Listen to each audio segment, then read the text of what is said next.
నమస్తే, welcome to ANN news. ఒకప్పుడు journalism అణగారిన ప్రజల పక్షాన్ని నిలబడి అధికారాన్ని ప్రశ్నించేది జర్నలిజం. ప్రభుత్వాలు ప్రజలకు మధ్య లింక్గా ఉండేవి అని చెప్పుకున్నాం. జర్నలిజం గురించి ప్రజల సమస్యలను ప్రభుత్వాల దగ్గరికి తీసుకెళ్ళడం, ప్రభుత్వాలు రాజకీయ నాయకులు పట్టించుకోకపోతే ప్రజల తరపున నుండి రాత ద్వారానే పోరాడడం అనేది జర్నలిస్టు విధిగా ఉండేది. జర్నలిస్టులు ఎప్పుడు ప్రజల వైపు నిలబడేవాళ్ళు, అధికారం వైపు కాదు. కులాలకు మతాలకు అతీతంగా జర్నలిస్ట్ ఉండేవాడు. దాన్ని జర్నలిజం అన్నాం. జర్నలిజం అంటేనే కులాలకు మతాలకు అతీతంగా ప్రజల వైపు నిలబడేదే జర్నలిజం. ఆ జర్నలిజం ఇవాళ ఎవరి వైపు నిలబడుతుంది, ఏ విధమైన దారిలో నడుస్తుంది? ఒకవైపు దేశంలో జర్నలిస్టులు, ఇవాళ జర్నలిస్టులు అంటేనే జర్నలిస్టులకు స్వాతంత్రం ఏమీ లేదు. గతంలో స్వతంత్ర జర్నలిస్టులు ఉండేవాళ్ళు, పత్రికల్లో పనిచేసిన వాళ్ళు కూడా స్వతంత్రంగా పనిచేసేవాళ్ళు. యాజమాన్యం కూడా జర్నలిస్టుల స్వతంత్రంగా జర్నలిస్టులు కొనసాగేటట్టు చూసేది. కానీ వాళ్ళ జర్నలిజం స్వతంత్రత అంటే, జర్నలిజం స్వేచ్ఛ అంటే యాజమాన్యం స్వేచ్ఛ, యాజమాన్యం స్వతంత్రం గురించే మాట్లాడాల్సి వస్తుంది. అసలు నిజానికి జర్నలిస్టులకు స్వాతంత్రం అనేది ఏం లేదు. యాజమాన్యం ఏది చెప్తే అది చేయడం మాత్రమే జర్నలిస్టుల పని. అలా యాజమాన్యము తయారైంది, జర్నలిస్టులు కూడా ఆ విధంగానే తయారయ్యారు. మ్యాక్సిమం జర్నలిస్టులు గతంలో ఎందుకోసం వచ్చేవాళ్ళు ఈ ఫీల్డ్లోకి అంటే, ప్రజలకు ఏమైనా మేలు జరుగుతుంది, మేలు చేద్దామనే ఉద్దేశంతో, సమాజానికి ఉపయోగపడదామనే ఉద్దేశంతో జర్నలిజానికి వస్తున్నారు. దానికి విరుద్ధమైన పరిస్థితులు ఇవాళ ఉన్నాయి. ఏ జర్నలిస్టు కూడా ఇవాళ ప్రజలకు ఉపయోగపడే విధంగా రాతలు రాసే, ప్రసారం చేసే హక్కు కనీసం కూడా లేదు. యాజమాన్యానికి ఉపయోగపడే విధంగా రాయాలి, యాజమాన్యాలకు ఉపయోగపడే విధంగా ప్రసారాలు చేయాలి. యాజమాన్యాలేమో పెట్టుబడిదారులు, కార్పొరేట్ కంపెనీలు వాటి ప్రయోజనాల కోసం పత్రికలు పెడుతున్నాయి, వాటి ప్రయోజనాల కోసం ఛానల్స్ పెడుతున్నాయి.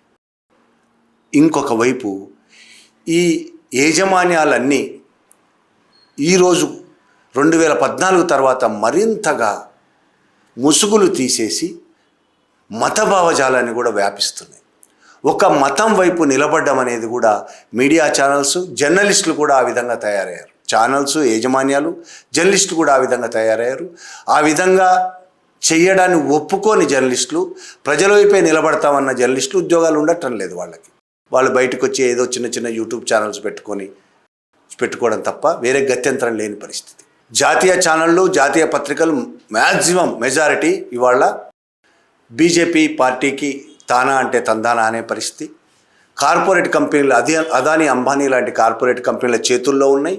వాళ్లకు లేదంటే వాళ్ళు చెప్పినట్టు వినే సంస్థలుగా మారిపోయినాయి. కాబట్టి జర్నలిస్టులు కూడా సహజంగానే ప్రజల వైపు నుంచి కాకుండా కార్పొరేట్ల వైపు నుంచి ఆలోచించే పరిస్థితిని దాపురించింది. అది ఒక్క పై స్థాయిలోనే అనుకుంటే పొరపాటు.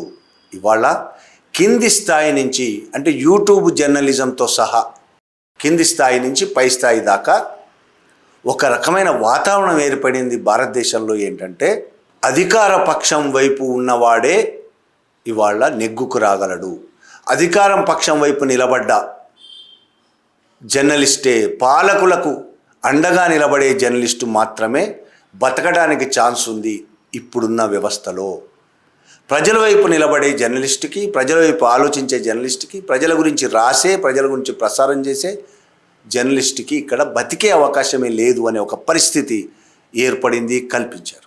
కొంతమంది జర్నలిస్టులు స్వయంగా వాళ్ళే పూనుకొని అధికారం ఏదైతే రాజ్యం చేస్తున్నదో ప్రజలకు వ్యతిరేకంగా దాన్ని ప్రచారం చేయడానికి వాళ్ళంతా వాళ్ళు ముందుకొస్తున్నారు. ప్రజలకు వ్యతిరేకంగా ప్రచారం చేయడానికి ముందుకొస్తున్నారు. ప్రజల ప్రయోజనాలను నాశనం చేయడానికి జర్నలిస్టులు కంకణం కట్టుకున్నారు. ఇవాళ వాళ్ళు కొంతమంది యూట్యూబ్ ఛానల్సే కావచ్చు, పెద్ద ఛానల్స్ కార్పొరేట్లు ఇచ్చే యాడ్స్ కోసము, కార్పొరేట్లు ఇచ్చే డబ్బుల కోసము, రాజకీయ నాయకులు ఇచ్చే డబ్బుల కోసము వాళ్ళని తాకట్టు పెట్టారు జర్నలిజాన్ని. ఇక యూట్యూబ్ ఛానల్స్ వచ్చే వ్యూస్ కోసము, పార్టీల నుంచి వచ్చే ఫండింగ్ కోసం, ఆ ఫండింగ్ ద్వారా తమ యూట్యూబ్ ఛానల్స్ నడుపుతుంటాయి. వ్యూస్ ద్వారా యూట్యూబ్ నుంచి కూడా డబ్బులు వస్తాయి. కాబట్టి ఆ వ్యూస్ ఎలాంటి వ్యూస్ రావాలి? ఇవాళ ఉన్న పరిస్థితుల్లో రాజకీయపరమైన వార్తలు ప్రసారం చేయాలంటే భారతదేశంలో ఉన్న వాతావరణానికి తగ్గ వార్తలు ప్రచారం చేయాలి. భారతదేశంలోనే ఇవాళ వాతావరణం ఏంటి? ఆర్ఎస్ఎస్ బీజేపీలు ప్రచారం చేస్తున్న హిందుత్వ మతోన్మాద రాజకీయాలు ప్రచారం అవుతున్నాయి. ఆ వాతావరణం ఉంది భారతదేశంలో. జర్నలిస్ట్ కూడా దానికి మద్దతుగా నిలబడకపోతే అతని వ్యూస్ రావు, డబ్బులు రావు అనే అభిప్రాయం ఏర్పడి వాళ్ళు కూడా మతోన్మాద జర్నలిస్టులుగా అవతరించారు. ఇవాళ జర్నలిస్టులు విద్వేషం నిండిన, చాలామంది జర్నలిస్టులు విద్వేషం నిండిన జర్నలిస్టులు, ప్రజల్లో విద్వేషం నింపుతున్న జర్నలిస్టులు, మతోన్మాద జర్నలిస్టులు, ప్రజల పట్ల వివక్షాపూరితంగా వ్యవహరించే జర్నలిస్టులు. ఒకవైపు ఒక రోజు గతంలో ప్రజల వైపు నిలబడ్డ జర్నలిస్టులు ఇవాళ ప్రజలకు వ్యతిరేకంగా, ప్రజా ప్రయోజనాలకు వ్యతిరేకంగా నిలబడ్డ దారుణమైన పరిస్థితి నెలకొంది. అది ఎక్కడో ఒక చోటో రెండు చోట్ల కాదు, ప్రతి చోట్ల అదే పరిస్థితి నెలకొంది. నిస్సిగ్గుగా జర్నలిజం అనేది ఇవాళ అమ్ముకుంటున్నారు. తమ జర్నలిజాన్ని అమ్ముకుంటున్నారు, పాలకపక్షాలకు అమ్ముకుంటున్నారు, రాజ్యానికి అమ్ముడు పోతున్నారు. అటువంటి జర్నలిస్టుల్లో ఒక జర్నలిస్టో లేకపోతే ఒక ఛానల్ ఇవాళ 2 రోజుల క్రితం సమ్మక్క సారక్క జాతరలో చేసిన రభస, చేసిన దుర్మార్గమైన ప్రచారం చాలామంది ఖండించారు. చాలా యూట్యూబ్ ఛానల్స్ దాన్ని వ్యతిరేకంగా నిలబడ్డాయి. చాలా ఆనందకరమైన విషయం, ఆహ్వానించాల్సిన విషయం ఏంటంటే ఈ తెలంగాణలో ఇప్పటికీ ఈ మతోన్మాద భావజాలాన్ని వ్యతిరేకంగా నిలబడే శక్తులు ఇంకా ఉన్నాయి, నిలబడగలుగుతున్నాయి. జర్నలిస్టులు చాలామంది ఇప్పటికీ దానికి వ్యతిరేకంగా నిలబడగలుగుతున్నారు. ఇప్పటికీ పేదవాళ్ళ పక్షం జర్నలిస్టులు ఇంకా నిలబడే ఉన్నారు అని చెప్పడానికి ఈ ఉదాహరణ ఒకటి ఉంది.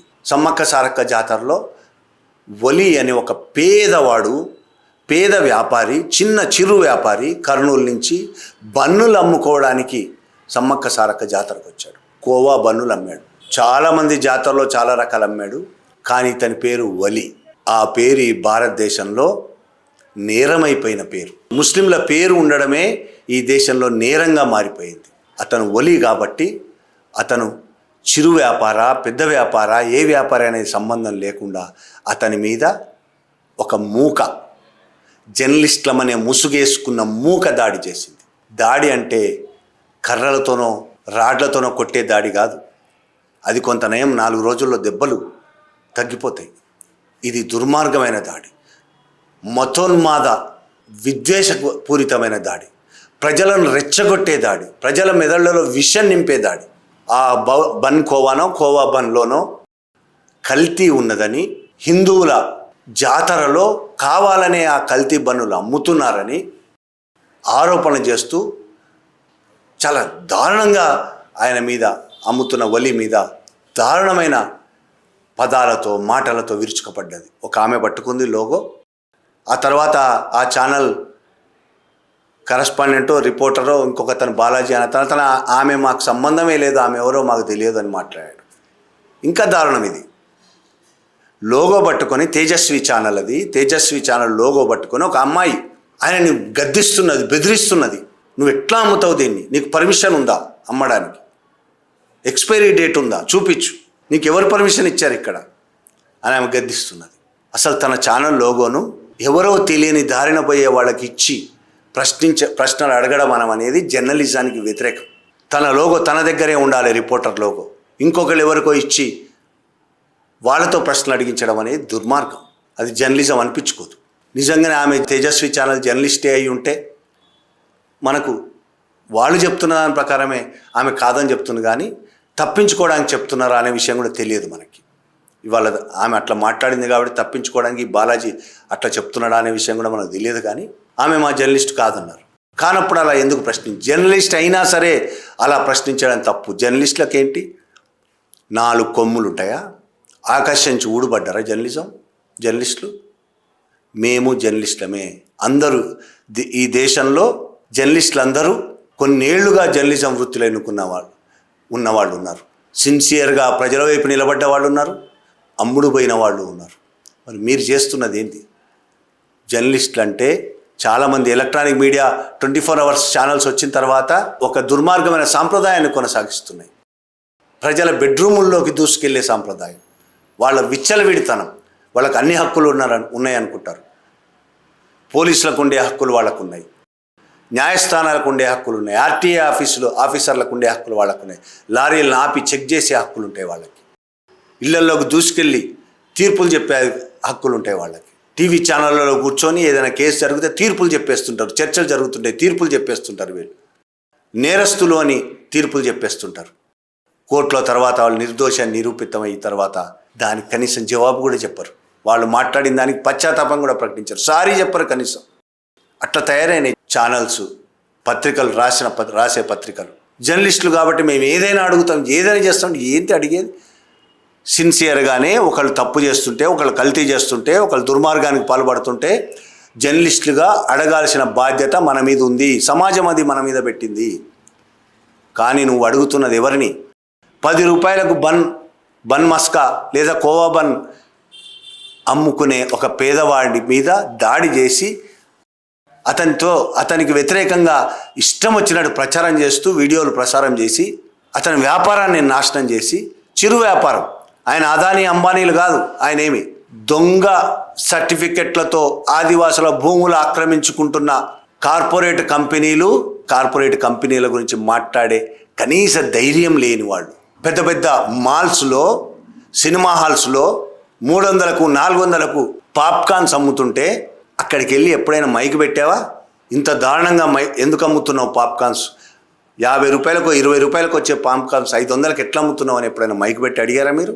వాళ్ళ గేడి దగ్గరికి వెళ్ళే సాహసం చేయని మీరు, లక్షల కోట్ల రూపాయలు, వేల కోట్ల రూపాయలు దోచుకుంటున్న వాళ్ళ దగ్గరికి కనీసం వెళ్ళే సాహసం చేయని మీరు ఒక చిరు వ్యాపారి, బతకడం కోసం, కడుపు నింపుకోవడం కోసం వ్యాపారం చేస్తున్నావు. పోనీ ఆ బన్లో కల్తీ ఉన్నదని, కెమికల్స్ ఉన్నాయని నిరూపించే ఆధారాలు నీ దగ్గర ఉన్నాయా? ముందే ఎందుకు ప్రచారం చేస్తున్నావు? పోనీ కేసు పెట్టినవా? ఆయన దగ్గర నాకు అది కల్తీ ఉన్నది అందులోని కేసు పెట్టి ల్యాబ్కు పంపించినవా? బన్నుని, ఆ కోవాని ల్యాబ్కు పంపించినవా? ల్యాబ్కు పంపించి టెస్ట్ చేసిన తర్వాత కల్తీ అని తేలితే అప్పుడు మాట్లాడాలి కదా. నువ్వు కనబడగానే కల్తీ అని నీకు ఎట్ట తెలిసింది? ఏ నిరూపణ లేకుండా, ఏ సాక్ష్యాలు లేకుండా బట్టగాల్చి మీదేసి నువ్వు వ్యూస్ పెంచుకోవడం కోసం, వ్యూస్ పెంచుకోవడం ఒకటే కాదు, మత రాజకీయాలను ప్రచారం చేయడం కోసం. ఇలా చేసేవాళ్ళు ఎవరు తమ మతాల్ని ప్రేమించేవాళ్ళు కాదు, వాళ్ళేమీ హిందూ మతాన్ని ప్రేమించేవాళ్ళు కాదు. హిందూ మతం పేరుతో కొన్ని రాజకీయ ప్రయోజనం కోసం పనిచేస్తున్న వాళ్ళు. ఆ ఛానల్ ఓనర్ అనుకుంటా, ఇంకొక ఆమె మాట్లాడింది తర్వాత వీడియోలో, ప్రియా చౌదరి ఏదో పేరు, దారుణంగా మాట్లాడుతుంది ఆమె. మేము చేసింది సరైందే, మేము చేసింది కరెక్ట్. ఆయనకి ఎట్లొస్తారు? అన్యమతం వాళ్ళు వచ్చి అక్కడ ఎట్లా అమ్ముతారు? ఆమె ప్రశ్న. అన్యమతం వాళ్ళు వచ్చి సమ్మక్క సారక్క జాతరలో ఎట్లా అమ్ముతారు? ఏది అన్యమతం? సమ్మక్క సారక్కల జాతర ఏ మతానికి సంబంధించిన జాతర మీకేమైనా తెలుసా? తెలుసుకునే ప్రయత్నం ఏమైనా చేశారా? సమ్మక్క సారక్కలది ఏ మతమో మీరు ఎప్పుడైనా తెలుసుకునే ప్రయత్నం చేశారా? ఆ జాతరలు ఏ మతానికి సంబంధించిందో తెలుసుకునే ప్రయత్నం చేశారా? ఆదివాసులకు మతం ఉందా లేదా అని తెలుసుకునే ప్రయత్నం చేశారా? మీరు చెయ్యరు, అవసరం లేదు మీకు. అసలు విద్వేషం రెచ్చగొట్టడం తప్ప ఇంకో పనే లేదు మీకు. నిజాలు తెలుసుకోవాల్సిన అవసరమే లేదు. ఒకవేళ నిజాలు తెలిసిన దాన్ని కప్పిపెట్టి అబద్ధాలు ప్రచారం చేసే గుంపు, మూక, ప్రజల మనసులో విషయాన్ని నింపి దేశాన్ని విభజించేందుకు చేస్తున్న కుట్ర, ప్రజలను విభజించేందుకు చేస్తున్న కుట్రలో భాగంగానే మీరు ఇది చేశారు. ఇదేదో చిన్న విషయంగా ఏం భావించాల్సిన అవసరం లేదు. ఓ చిన్న యూట్యూబ్ ఛానల్ చేసిన పనిగా నేనైతే భావించట్లేదు. భారతదేశంలో జరుగుతున్న అతిపెద్ద కుట్రలో భాగం తేజస్వి న్యూస్ కూడా చేసిన ఈ పని కూడా.